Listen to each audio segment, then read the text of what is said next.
Hello guys, তো নতুন আর একটা ব্লগ নিয়ে তোমাদের কাছে চলে এসেছি। তো তোমাদেরকে কথা দিয়েছিলাম যে একটা নতুন ব্লগ নিয়ে তোমাদের কাছে আসবো। তো আজকে ফ্রেন্ডসরা মিলে ভাবছিলাম যে অনেক দিন ধরে একটু মোমো বানাবো, তো সবাই মিলে বানাচ্ছি। তো বৌমনির ঘরে আমরা চলে এসেছি। তো এবার শুরু হবে কি বলো তো, মোমো বানানো। তো এইগুলো কি বলো তো, একটা ফ্রেন্ডশিপের আনন্দ বলতে পারো, যে এগুলো একটা স্মৃতি বলতে গেলে। আর এই দেখো, এখানে কিন্তু পনির আছে। কেন বলো তো পনির আছে? তো ববি খাওয়াচ্ছে পনির, কারণ ববির হচ্ছে আজকে ভেজ, কারণ ওদের পাড়ায় শীতলা পুজো হচ্ছে যেহেতু, তার জন্য আগে ওর জন্য আমরা মোমোটা রেডি করে নেব।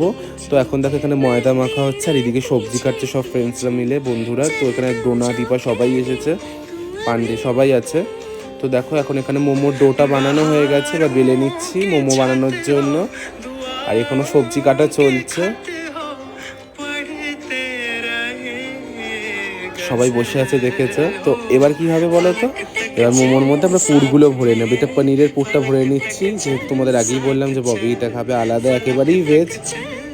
তো দেখো কি সুন্দর স্টাফিংটা হচ্ছে, এর মধ্যে পনির আছে, বাঁধাকপি আছে, গাজর আছে। আর এই দেখো কি করেছে ববিটা, মোমোটা বানিয়েছে। এটা বলো মোমোটা হয়েছে? দেখো আমিও মোমোটা ঠিক করে বাঁধতে পারিনি, তো পিঠের মতনই স্টেপ বাই স্টেপ পিঠের মতনই মুড়েছি। মানে খেতে ভালো হয়েছে, মোমোর শেপ যদি না হয়, কিন্তু পিঠের শেপে খুবই সুন্দর হয়েছে বলতে গেলে। তো এবার হচ্ছে আমরা স্টিমে বসাবো মোমোটাকে। তো আগে ভালো মতো করে তেল ব্রাশ করে নিচ্ছি, কারণ যদি নিচে লেগে যায় তার জন্য। এবার একে একে সব মোমোগুলো দিয়ে নেবো, ভেজ মোমোগুলো স্টিমের জন্য বসিয়ে নেব। হ্যাঁ, দেখতেই পাচ্ছ যে এখানে মোমো বসে পড়ছে এক এক করে। তো চলো দেখে আসি, অনেকক্ষণ হয়ে গেছে মোমোগুলো কেমন হলো। আর সত্যি করে বলতে কি বলতো, মোমোগুলো খুব ভালো স্টিম হয়েছে, সিদ্ধ হয়েছে খুব সুন্দর। তারপরে এক এক করে হচ্ছে এবার কি চিকেনের জন্য আমরা প্রিপারেশন নিয়ে স্টার্ট করছি, কারণ আমরা তো ননভেজ খাবো মোমো। তো এই দেখো ওই সবজি দিয়ে বানিয়েছি, কি কালারফুল লাগছে বলে, এখনই দেখে আরও লোভনীয় লাগছে বলতে গেলে।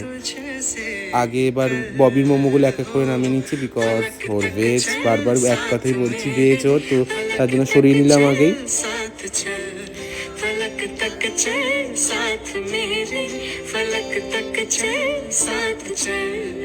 খুবই সুন্দর দেখতে হয়েছিল, আর খুবই সুন্দর সিদ্ধ হয়েছিল বলতে গেলে।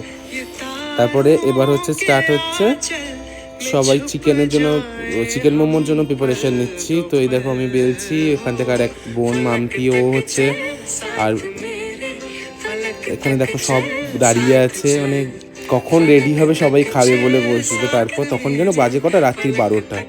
আর এই দেখো 12:30 নাগাদ মোমো আমাদের রেডি।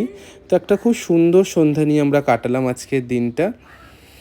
তো যদি ব্লগটা ভালো লেগে থাকে, লাইক কমেন্ট শেয়ার করো। আর একটা নতুন ব্লগ নিয়ে তোমাদের কাছে আবার খুব তাড়াতাড়ি চলে আসবো। তো টাটা এভরিওয়ান।